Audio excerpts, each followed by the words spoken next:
السلام علیکم، welcome to voice official club. سب سے پہلے بیل آئیکن کا بٹن دبا دیں، لائک کریں، سبسکرائب کریں، اپنے ویوز شیئر کریں۔ انوار صدیقی کی انکا۔ میں دوسرے دن ہی مسور کے لیے روانہ ہو گیا۔ میں نے بہت کوشش کی کہ کس طرح کلدیپ رک جائے، لیکن وہ نہ مانی۔ انکا بھی اسے ساتھ لیے چلنے کی سفارش کی۔ آخر میں نے رضامندی کا اظہار کر دیا۔ اس رفاقت کے باوجود مجھے کلدیپ کے لیے اپنے دل میں کوئی کسک محسوس نہ ہوئی تھی۔ مجھے کلدیپ سے اب کوئی محبت نہ تھی، لیکن اس کے طور طریق چونکہ نرگس کی عادتوں سے ملتے جلتے تھے، اس لیے کبھی کبھی سنجیدگی سے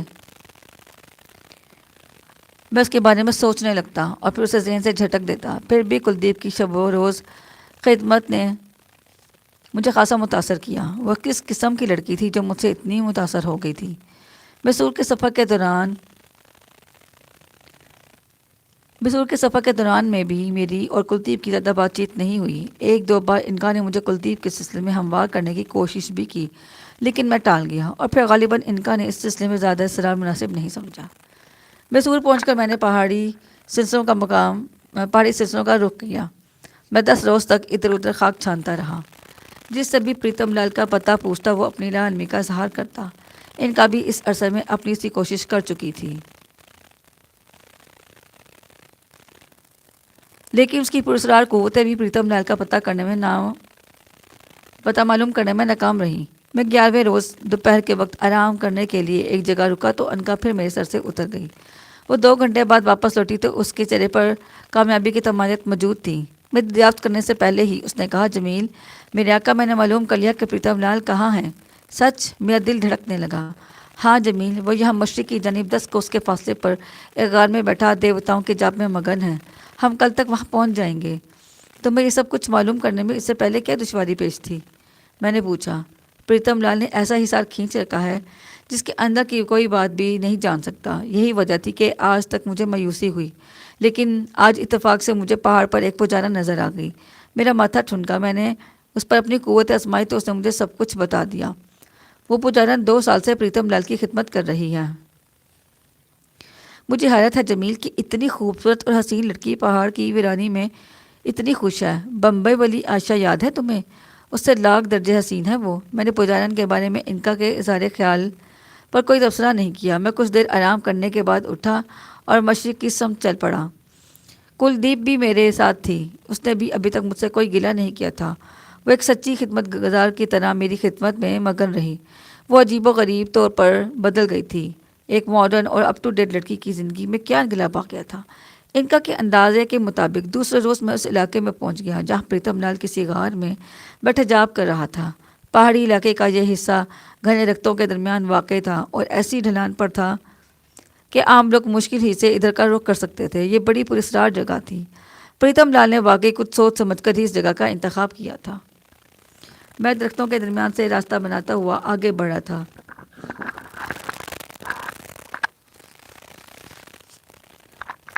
کہ انکا نے کہا، جمیل تم اور کلدیپ یہیں ٹھہرو، میں کوشش کرتی ہوں کہ پریتم لال کی مصروفیت کا اندازہ لگا سکوں۔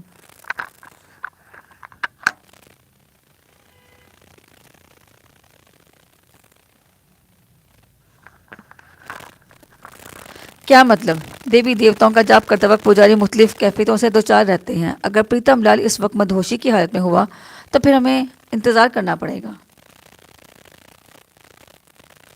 جلد بازی سے کام بگڑ جائے گا۔ انکا کو گئے ہوئے کافی دیر ہو گئی۔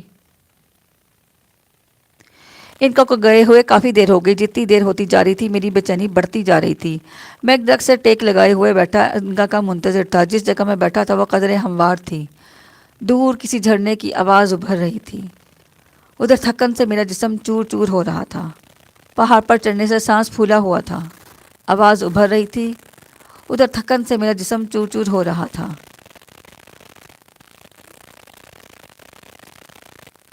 پہاڑ پر چڑھنے سے سانس پھولا ہوا تھا۔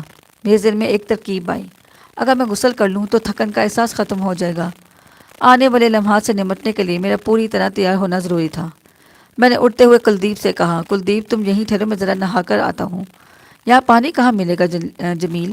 کلدیپ نے کہا، میرا خیال ہے کہیں قریب بھی پہاڑی جھرنا موجود ہے۔ کیا تم پانی گرنے کی آواز نہیں سن رہی ہو؟ کلدیپ نے ایک لمحے کے لیے غور کیا، پھر بولی، مجھے تو ایسی کوئی آواز سنائی نہیں دے رہی۔ تعجب ہے، مجھے تو وہ آواز صاف سنائی دے رہی ہے، بلکہ کسی لڑکی کے بھجن گانے کی آواز بھی آ رہی ہے۔ تم یہی ٹھہرو، میں ابھی دیکھ کر آتا ہوں۔ میں نے کلدیپ سے پھر کہا، درختوں کے درمیان راستہ بناتا نشیب کی طرف قدم اٹھانے لگا۔ کچھ فاصلے کے بعد ایک کھلی جگہ پر پہنچ گیا اور وہ جوار پر نظر ڈالی تو جھرنا کہیں نظر نہ آیا، البتہ بھجن اور جھرنے کی آواز بہت بڑھ گئی تھی۔ میں دوبارہ آگے بڑھنے لگا۔ ابھی میں 100 قدم ہی آگے گیا ہوں گا کہ مجھے درختوں کی آڑ میں ایک جھرنا نظر آ گیا۔ بڑا دلکش منظر تھا۔ میں نے ایک بہترین قدرتی نظارے کے ساتھ ایک خوشبو جلوہ دیکھا۔ وہاں ایک حسین اور جمیل لڑکی نہا رہی تھی۔ وہ اتنی حسین تھی جتنی کوئی بھی لڑکی ہو سکتی ہے۔ اس کا بدن دیکھ کر میں سب کچھ بھول گیا۔ میں یہ بھول گیا کہ میں جمیل احمد خان ہوں۔ میری عزیز بیوی نرگس کا انتقال ہو چکا ہے اور میں ایک مقصد کے تحت یہاں آیا ہوں۔ یہ تنہائی، یہ سبزہ زار، یہ جھرنے اور بھجن کی سریلی آوازیں خرمن عقل و ہوش پر بجلی گرا رہی تھی۔ میں نے اپنی زندگی میں ایسا حسین نظارہ پہلے کبھی نہیں دیکھا تھا۔ کوئی زاہد خشک بھی ہوتا تو ڈگمگانے لگتا۔ میں اس کے بدن کے جادو میں کھویا ہوا اسے دیکھتا رہا۔ میری محویت کے دوران اس کی نظر مجھ پر پڑ گئی۔ اس نے ایک چیخ مار کر ہاتھوں سے اپنا آپ چھپانا چاہا، مگر وہ ناکام ہو گئی۔ پھر وہ بیٹھ گئی۔ اس کی بے بسی دیکھ کر مجھے یکگونا لطف آیا۔ میں نے اسے چھیڑنے کے لیے کہا، ارے تم تو گھبرا گئی خوبصورت لڑکی، میں تو صرف تمہیں دیکھ رہا ہوں، جاؤ یہاں سے، تم کون ہو؟ وہ اس حالت میں تھی کہ نہ بھاگ سکتی تھی اور نہ اٹھ کر کپڑے اٹھا سکتی تھی۔ مجھے نہ جانے کیا ہوا کہ میں آگے بڑھ گیا اور وہ چیخ پڑی، دور ہٹو یہاں سے، دیکھو میری طرف نہ آنا۔ پھر وہ چیخنے لگی، مہاراج مہاراج۔ اس کی معصومانہ وحشت سے مجھ پر جنون سوار ہو گیا اور میں نے آگے بڑھ کر اس کا ہاتھ پکڑ لیا۔ وہ اور زور سے چیخنے لگی، اس کا چہرہ سرخ ہو گیا اور وہ تلملا کر بولی، میرے کپڑے اٹھا دو، ناری سمجھ کر میری بے بچی کا فائدہ اٹھا رہا ہے اپرادھی، ابھی مہاراج آ جائیں گے تو پتہ چل جائے گا، مہاراج کر لیں گے۔ میں نے شوخی سے کہا، وہ تجھے بھسم کر دیں گے۔ میں ان سے کہوں گا کہ اتنی سندر ناری کو جنگل میں تنہا کیوں چھوڑ رکھا ہے؟ تو کون ہے اور کہاں سے آیا ہے؟ اس نے سہمے ہوئے انداز میں پوچھا، کیا تجھے نہیں معلوم کہ یہاں کوئی نہیں آ سکتا؟ یہ مہاراج پریتم لال کا ستھان ہے۔ میں مہاراج پریتم لال سے ہی ملنے آئی ہوں، وہ کسی سے نہیں ملتے، چلا جا یہاں سے، اور اگر نہ جاؤں تو اپنی موت کا آواز خود دے رہا ہے۔ پیاری لڑکی، مجھے بتاؤ تم کون ہو اور یہاں کیا کرتی ہو؟ میں ایک پجارن ہوں پاپی، دیکھ مجھ پر ہاتھ نہ اٹھانا، بھگوان کے لیے یہاں سے چلا جا۔ پجارن، پجاری اور پنڈت، ان لفظوں سے مجھے چڑھتی میرے ہاتھ میں سختی آ گئی۔ میں یہ واقعہ مختصر کرتا ہوں، یہ میری زندگی کی سب سے بڑی چوک تھی۔ بات تو بہت لمبی ہو گئی تھی مگر یہاں اس کا بیان کرنا مناسب نہیں۔ مختصر یہ کہ اس دوشیزہ کی طرف نوائی بڑھتی گئی، اس قدر کہ اس نے اپنے ایک ہاتھ سے پتھر اٹھا کر میرے سر پر مارنے کی کوشش کی۔ میں اس سے صرف مذاق کر رہا تھا۔ پہلے پتھر کا وار تو میں بچا گیا، مگر جب وہ دوسری بار پتھر اٹھانے کے لیے جھکی تو میں نے اس کا ہاتھ مروڑ دیا۔ وہ درد سے بلبلا اٹھی۔ اس نے اپنا ہاتھ چھڑانے کے لیے زور لگانا شروع کر دیا۔ میں پہلے تو اس کی مزاحمت ٹالتا رہا، مگر جب وہ حد سے بڑھ گئی تو میں نے نرمی سے کہا، مجھ سے ڈرنے کی ضرورت نہیں سندری، کیا میں تمہیں کوئی برا آدمی دکھائی دیتا ہوں؟ سنو، میں تمہیں چھوڑے دیتا ہوں، لیکن ایک شرط پر، تم کسی طرح مجھے مہاراج تک پہنچا دو۔ میں نے اسے چھوڑنے کے لیے ایک عذر تلاش کیا۔ میں تم جیسے پاپی اور نیچ آدمی کو مہاراج سے نہیں ملوا سکتی، چھوڑ دو مجھے، چھوڑ دو۔ پھر وہ مہاراج پکارنے لگی۔ میں اسے چھوڑ دیتا، لیکن میں اسے کیسے چھوڑ دیتا اور کیوں چھوڑ دیتا؟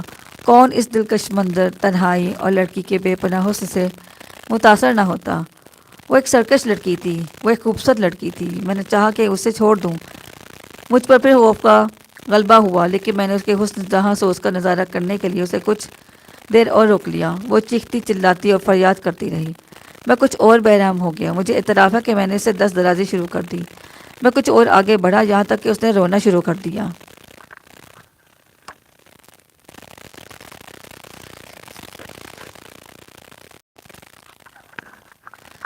مجھ پر اس وقت شیطان غالب تھا۔ وہ پریتم لال کی پجارن تھی اور میرے دل پر پجاریوں سے جو ایک نفرت بیٹھ گئی تھی، اس نے مجھے تشدد پر اکسا دیا۔ وہ کچھ ایسی ہی لڑکی تھی کہ اس پر ستم ڈھانے میں لطف آ رہا تھا۔ ابھی میں 10 درجے کے منزل سے آگے بڑھا ہی تھا کہ وحشت زدہ انداز میں انکا میرے سر پر آ گئی۔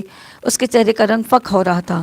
وہ گھبرائے ہوئے لہجے میں مجھ سے مخاطب ہوئی، جمیل، اس پجارن کو چھوڑ دو، تم یہ اچھا نہیں کرے، ہوش میں آؤ، یہ بہت سرکش، مغرور اور حسین ہے۔ میں اسے چھوڑ دیتا، لیکن اب مشکل ہے۔ گھبراؤ نہیں، میں اسے ماروں گا نہیں، آخر تم کیوں اس کی طرفداری کر رہی ہو؟ میں نے جذبات سے مغلوب ہو کر کہا۔ تم اس وقت جو کچھ بھی کر رہے ہو وہ بہت برا ہے۔ پریتم لال تک اس کی آوازیں پہنچ گئی ہیں۔ وہ ابھی ابھی اپنا جاب چھوڑ کر منڈل سے باہر نکلا ہے، اور پجاری جب اپنا جاب چھوڑ دیتے ہیں تو مجسم قہر بن جاتے ہیں۔ تم نے ایک مہا شکتی والے دھرماتما کی پجارن پر ہاتھ اٹھا کر زبردست خطرہ مول لے لیا ہے۔ پریتم لال عظیم قوتوں کا مالک ہے، تم نے بنا بنایا کھیل بگاڑ لیا ہے۔ اگر تم اس وقت پریتم لال کے چکر میں پھنس گئے تو سنو، میں بھی بے بس ہو جاؤں گی۔ سنو جمیل، میں کیا کہہ رہی ہوں، میری بات سمجھنے کی کوشش کرو، یہاں سے بھاگ نکلو۔ انکا کی باتیں سن کر میں نے بادل خواستہ پجارن کا ہاتھ چھوڑ دیا۔ میں نے اپنے جذبات پر بڑی دقت سے قابو پایا۔ میں پجارن کی طرف ہوس اور غضب کی ایک نظر ڈال کر ابھی درختوں کے جھنڈ سے باہر ہی آیا تھا کہ انکا نے مجھ سے کہا، لو وہ آ رہا ہے۔ میں نے نظر اٹھا کر دیکھا تو دنگ رہ گیا۔ ہڈیوں کا ایک پنجر پہاڑی سے نشیب کی طرف آ رہا تھا۔ اس کے چہرے پہ گوشت برائے نام ہی تھا، چہرے پہ بلا کا تاثر تھا۔ اس کی نظروں سے شعلے لپک رہے تھے۔ وہ میرے پاس آ رہا تھا اور وہ بڑی تیزی سے لڑکھڑاتا ہوا کسی خطرناک جادوگر کی طرح میری طرف بڑھ رہا تھا۔ میں نے مایوسی سے انکا کی طرف دیکھا تو وہ افسوس سے ہاتھ مل کر بولی، اب کچھ نہیں ہو سکتا جمیل، تم خطرات میں پوری طرح گھر چکے ہو۔ پریتم لال تمہیں کبھی بھی معاف نہیں کرے گا۔ تم نے غصے میں پاگل ہو کر اور جذبات میں بہہ کر اپنے لیے تباہی کے اسباب فراہم کر لیے ہیں۔ غور سے سن لو کہ پریتم لال کے سامنے مجھے بھی بے بس ہونا پڑے گا۔ میں نے انکا کی زبان سے بے بسی کا لفظ سنا تو گھبرا گیا۔ میں نے نظر اٹھا کر پریتم لال کو دیکھا جو غضب کے ساتھ میری سمت بڑھ رہا تھا۔ میرے پیر کپ کپانے لگے اور حلق خشک ہو گیا۔ مجھ پر دہشت طاری ہو گئی۔ میں نے فرار ہو جانا چاہا لیکن فرار کے لیے بھی کوئی راستہ نہیں تھا۔ ہڈیوں کا وہ پنجر پہاڑی سے نشیب کی طرف آ رہا تھا۔ اس کے چہرے اور آنکھوں سے ایک ایسا سحر تھا کہ میرے قدم زمین سے جیسے چپک گئے تھے۔ آنے والے شخص کی نظروں میں شعلے لپک رہے تھے۔ وہ غضب کے عالم میں لڑکتا ہوا میری سمت آ رہا تھا۔ میرے جسم پر لرزہ طاری ہو گیا۔ میں نے مایوسی سے انکا کی طرف دیکھا۔ وہ مجھ سے بھی زیادہ پریشان اور گھبرائی ہوئی تھی۔ ٹکٹکی باندھے پریتم لال کی جانب دیکھ رہی تھی۔ میں نے ڈوبتی آواز میں اسے مخاطب کیا، انکا جلدی سے میرے بچاؤ کی کوئی صورت پیدا کرو، میں اس ویرانے میں مرنا نہیں چاہتا۔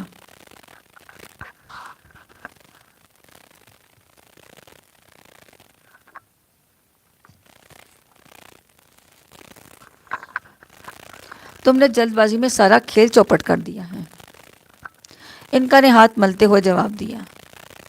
تم پریتم لال کی طاقت کا اندازہ نہیں لگا سکتے۔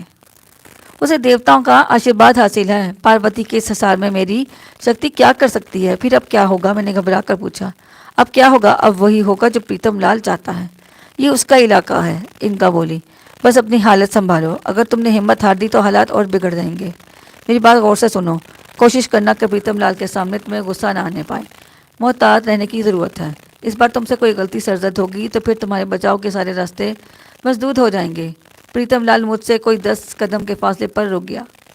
اس کے چہرے پر برائے نام گوشت تھا۔ اس ہیبت ناک شکل اور صورت کے شخص کو اپنے قریب کھڑا دیکھ کر میرے جسم کے رونگٹے کھڑے ہو گئے۔ اس نے تیش اور جلال کی ایک نظر میرے کامتے ہوئے جسم پر ڈالی اور اس کی پتلیاں سکڑ گئیں۔